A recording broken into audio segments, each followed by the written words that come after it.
Дали подпредседателот на СДСМ Мухамед Зекири прави пуч во ИВЗ или во партијата. Во екот на изборната кампања Зекири бара чистка во неговата матична партија, а хајката што скоро цела година ја водеше против поглаварот на ИВЗ вчера резултираше со судска одлука за смена на реисот Сулејман Реџепи. Уште минатата година претеникот Зекири од собранието порача дека реисот Реџепи е заштитена мечка од секоја власт. Се однесува на исламската верска заедница, односно на поглаварот Сулејман Реџепи.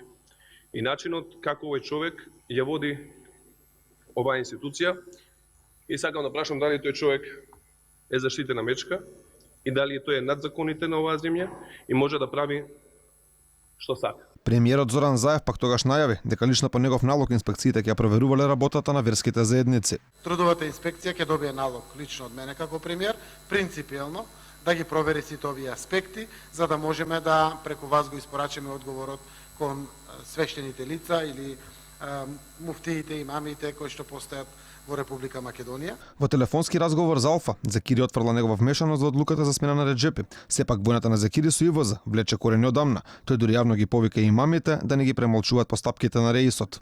Тоа што тој го прави со години мене искрено не ме зачудува. Прво им се чудам на имамите и членовите на највисоките тела на ИВЗ кои продолжуваат да замижуваат на сето она што овој човек го прави и натаму молчат како кукавици и се плашат од овој човек. Почитувани имами, охрабрете се, не молчете. Срамота е тоа да го правите и со вашиот молк да ги одобрувате постапките на резил улема Сулејман Реџепи.